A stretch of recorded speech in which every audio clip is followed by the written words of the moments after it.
सबसे पहले आप सभी को मेरा प्यार भरा नमस्ते। जय श्री राधा कृष्ण दोस्तों, कैसे हैं आप लोग? आशा करती हूँ आप लोग अच्छे होंगे। मैं भी बढ़िया हूँ। और मेरा नाम है बीना रावत। मेरे ब्लॉग का नाम है उत्तराखंडी बीना ब्लॉग। और मेरे ब्लॉगिंग की शुरुआत हो रही उत्तराखंड की राजधानी देहरादून से, अपने घर से अभी।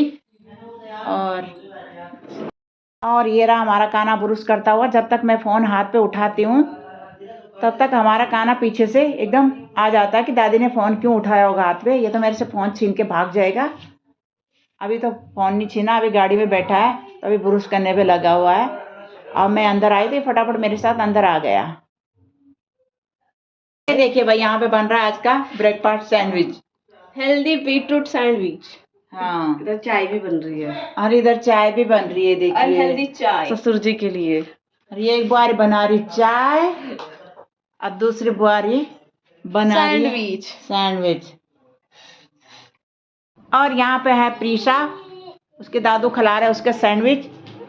और दोनों बच्चे सुबह सुबह दादू के साथ बाहर घूम के भी आ गए हैं। और ये आ गया मेरा नाश्ता। ये देखो भाई, गर्मी शुरू हो गई है और इन लोगों ने अब अपनी रजाइयाँ बंद करने का मौसम आ गया। अब तक तो ओढ़ ही रहे थे कंबल, अब ये बंद करने हैं, इसलिए ये धूप में सुखाने जा रही है बाहर। ये गया इसका कंबल सूखने। और ये है लीची का पेड़। इस बार इस पे फूल तो अच्छे आ रखे। लीची तो पता नहीं आती है कि नहीं आती। देखिए कितने सारे फूल आ रखे। और लीची आएगी भी तो यहाँ पर खाने को तो मिलेगी नहीं, क्योंकि बंदर यहाँ इतने होते हैं। लाते तो खरीद के हैं, लेकिन ताज़ी ताज़ी जो होती है वो अलग ही होती है। लेकिन बंदर यहाँ पे कुछ नहीं रखते हमारे मोहल्ले में। और ये देखिए आजकल के बच्चों के हाल। इसकी मम्मी नाश्ता कर रही थी तो इसको फ़ोन पकड़ा दिया, क्योंकि खाने नहीं देता है। सुबह सुबह घूम के भी आ गया, खा भी लिया इन्होंने खुद तो, और अब फ़ोन पे लग गया। कान्हा आपने चाय पी, नाश्ता किया, घूमे घूमे गए, क्या खाया फिर? बिस्किट खाया, बनाना खाया, एप्पल खाया, क्या खाया? कुछ नहीं खाया। खा लो कुछ फिर। ऑरेंज खाया? कुछ नहीं खाता ये बेचारे, इसको देते नहीं है कुछ। और ये देखिए भाई, इतनी तेज़ धूप हो रखी है। अभी 11:30 बज रही है और ये बच्चे परेशान कर रहे थे। इनको मैं गली में घुमाने ले आई हूँ। इनकी मम्मी तब कुछ काम करेगी जब इनको कुछ बाहर ले जाएगा कोई। तो ये बच्चे दोनों इतना तंग कर रहे हैं बहुत ज़्यादा। और अभी मैं प्रीशा को ला रखी हूँ तो दूसरा घर पे रो रहा है कि मेरे को क्यों नहीं ले जा रहे हो। और ये रही प्रीशा, अभी यहाँ पे साइकिल पे बैठ रखी है। और ये रहा इस वक्त धूप में मौसम।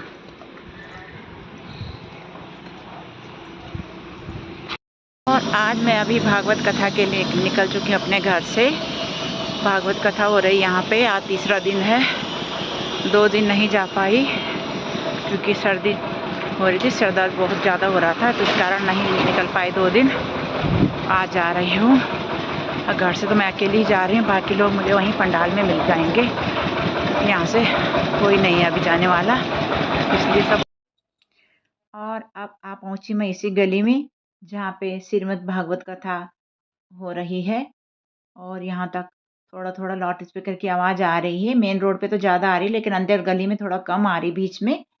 और परम पूजनीय गुरु जी श्री पवन नंदन जी महाराज द्वारा यहाँ पे कथा हो रही है, जो कि बहुत ही मीठी वाणी से कथा सुनाते हैं। और अब मैं यहाँ पंडाल में आ चुकी हूँ। प्रभु भीतर आ रोकड़ी भीतर आए और भगवान भीतर आ तो गए, लेकिन बैठने को नहीं गए। टकटकीला हाथ लगाकर निहार रही है बस।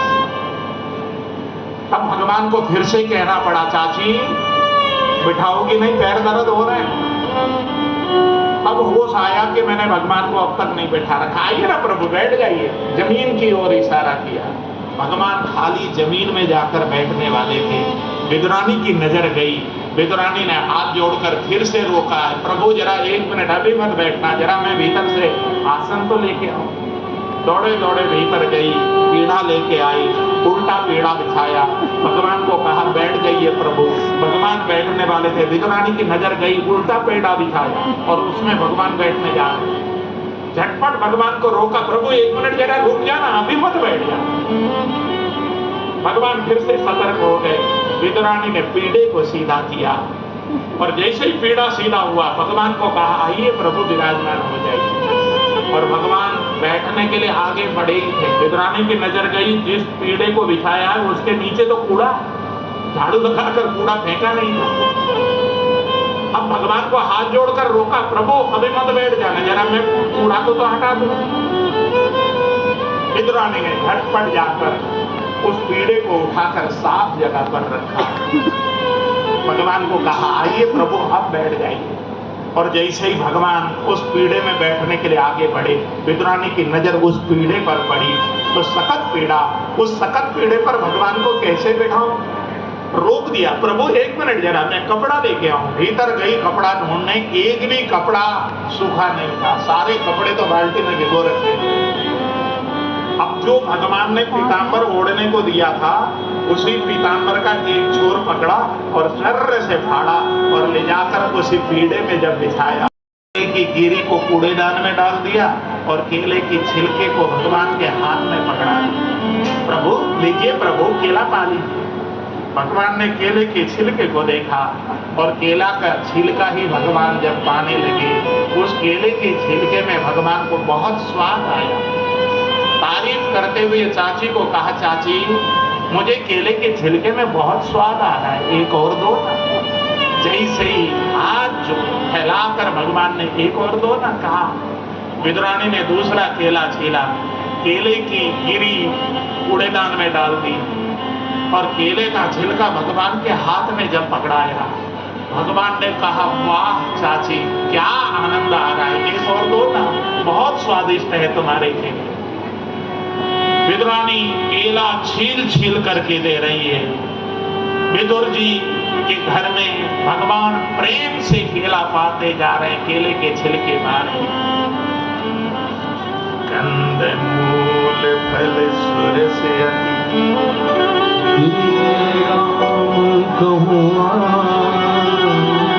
प्रेम सहित प्रभु खाए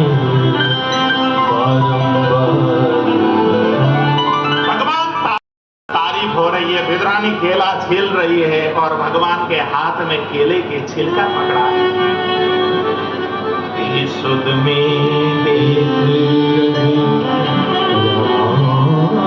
तन का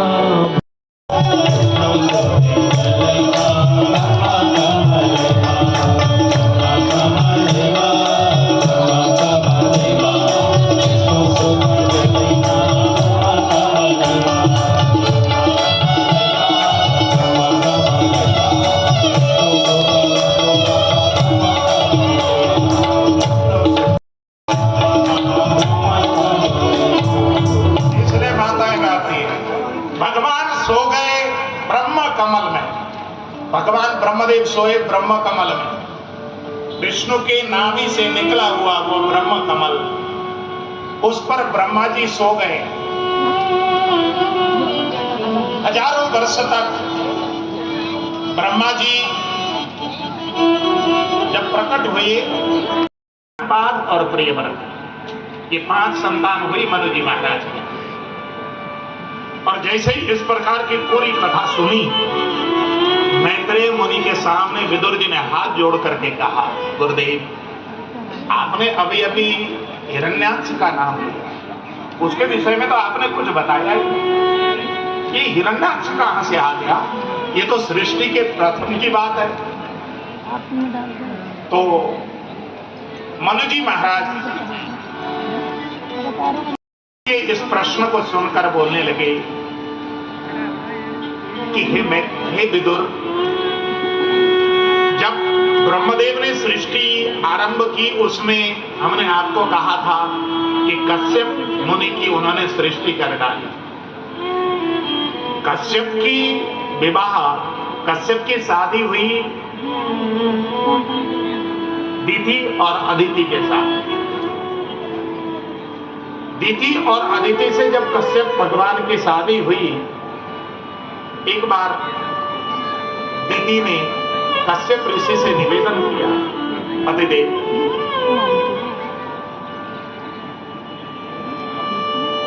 मुझे संतान चाहिए। रात मेरे साथ भोग भोगो।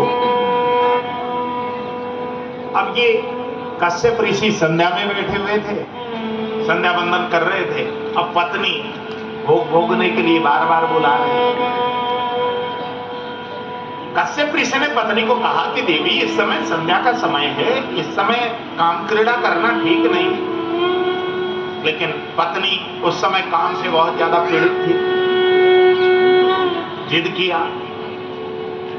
तो कश्यप ऋषि उस समय पत्नी की इच्छा पूर्ण करने गए और उसी समय वो दीति गर्भवती हो गई। संध्या के समय गर्भवती होने के कारण उनके गर्भ में दुष्ट संतान आई।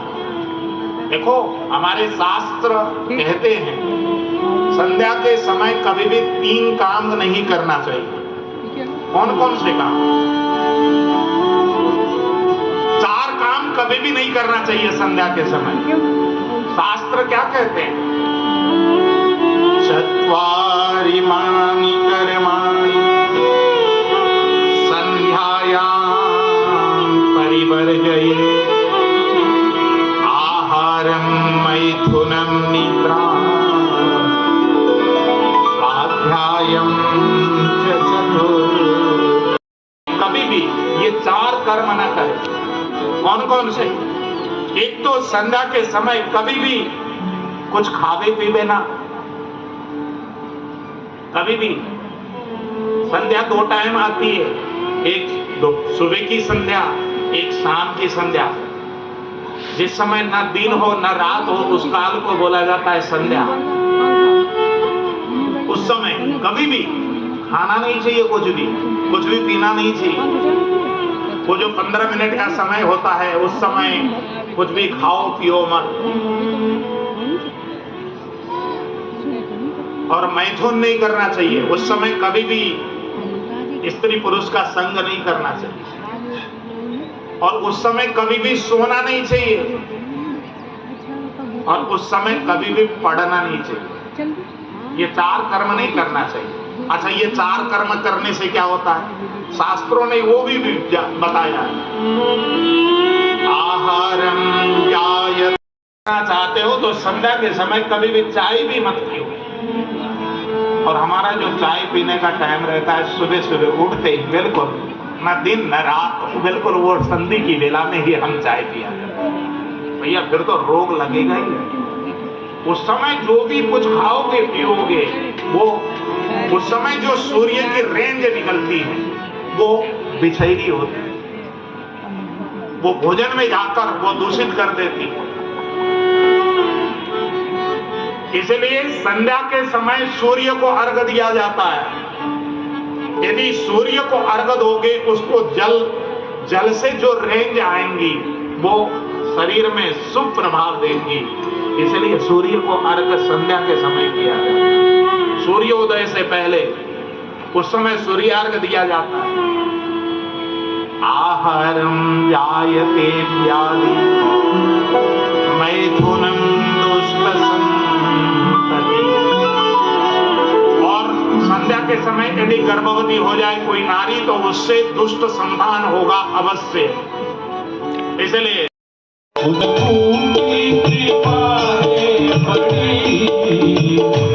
याद करे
यजमान थे और वो दिन भर भगवान शंकर की, भगवान कृष्ण की पद लिखा करते थे, पद गाया करते थे। बड़े बड़े समारोह में उनको बुलाया जाता था कविता वाचन के लिए, पद वाचन के लिए, विद्वता का शास्त्रार्थ करने के लिए। वो बार बार पद को गुनगुनाया करते थे, पद सोरठे को बार बार गुनगुनाया करते थे। और उनके पद में इतनी मिठास थी कि एक बार भगवान शंकर ही उनके यहाँ, भगवान शंकर ने सोचा कि विद्यापति के मुख से निकलने वाले ये पद बहुत मीठे लगते हैं, इनके पास जाकर मैं सुनूं। अब किस बहाने से जाए? तो भगवान शंकर ने एक नौकर का रूप बना लिया और नौकर का रूप बनाकर भगवान शंकर इनके घर में आ गए। विद्यापति की पत्नी झाड़ू लगा रही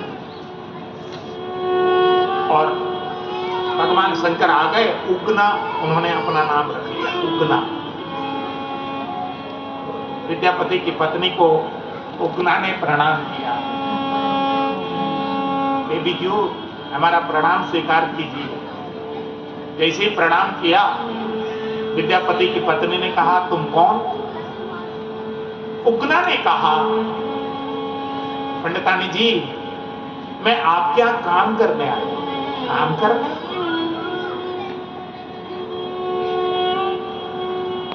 सामने से किसी को आता हुआ देखता तो पहला चोर चिल्ला करके कहता नारायण नारायण। नारायण बोलते ही सब लोग समझ जाते नर आ रहा है। नारायण का मतलब नर आ रहा है। अब दूसरा चोर जोर से चिल्लाकर कहता हे केशव। हे केशव का मतलब है कैसा? नर आ तो रहा है लेकिन है कैसा? अब तीसरा चोर बोलता दामोदर। दामोदर मतलब दाम कहा जाता है पैसे को और उधर कहा जाता है पेट को। अरे पेट वाले जेब में बहुत सा पैसा लेके आ रहा है। अब चौथा चोर चिल्ला करके कहता केशव देव। केशव देव। केशव देव का मतलब कैसे देगा? पैसे वाला व्यक्ति तो आ रहा है लेकिन देगा कैसे? केशव देव कैसे देगा?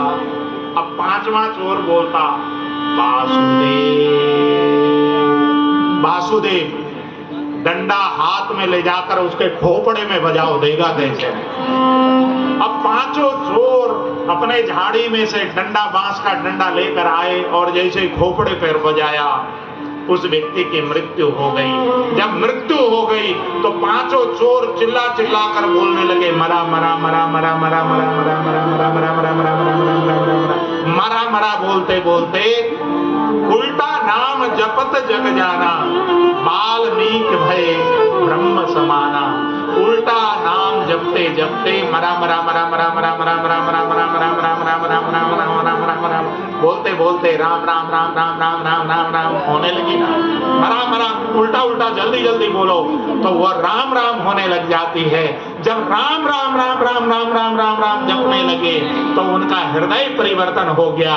वो जो डाकू थे वही डाकू वाल्मीकि हो गए और उन्होंने रामायण का ग्रंथ रचना किया। जब भगवान का नाम हृदय को परिवर्तन कर सकता है तो भैया बेड़ा पार क्यों नहीं करेगा? हाँ, इसलिए हमारे वृंदावन के संत लोग कहा करते हैं कि भैया अपना बेड़ा पार करना चाहते हो तो एक ही काम करो, क्या? सहारा मिलेगा, सहारा मिलेगा। रावत जी का भी YouTube चैनल है, उन्हें भी लाइक कमेंट शेयर कीजिए। शुरू कराया मैंने उत्तराखंडी बीना ब्लॉग। प्लीज सब लोग जितने भी लोग देखेंगे लाइक शेयर और सब्सक्राइब कीजिएगा। आज बहुत बहुत धन्यवाद आप सबका। लाल की बोलो, कृष्ण भगवान की जय श्री कृष्ण राधे। तो दोस्तों ये है आप हमारे जो भागवत कथा जो है उनकी सारी हैं मातृशक्तियाँ बहनें और इन्होंने बहुत ही अच्छा जो 14वां साल लग रहा है, जबकि बीच में हमने 2-3 साल स्किप किया था, कारण कोविड था, नहीं तो ये 14वां साल है। तो आप सब बने रहिएगा। तो 11वां काउंटेबल हो रहा है, लेकिन ऐसे देखा जाए 3 हमने स्किप किया था, तो 14 में रनिंग है। तो आप सब बने रहिएगा और कुछ देर बाद आप सब देखेंगे कि हमारे जो यूट्यूबर है उत्तराखंडी बिना रावत जी के यूट्यूब में इसी वीडियो को आप बारंबार देखेंगे। आप सबसे गुजारिश है लाइक कमेंट शेयर ज़रूर कीजिएगा। और मेरा भी मोनेटाइज है फेसबुक प्रदीप कुमार राय, और मेरे भी व्यूअर्स बहुत हैं, तो आप लोग मेरे में भी ध्यान कीजिएगा। तो थैंक यू वेरी मच। एक बार पुनः आपको एक बार सभी भागवत टीम की जय, कृष्ण भगवान की जय, श्री कृष्ण राधे।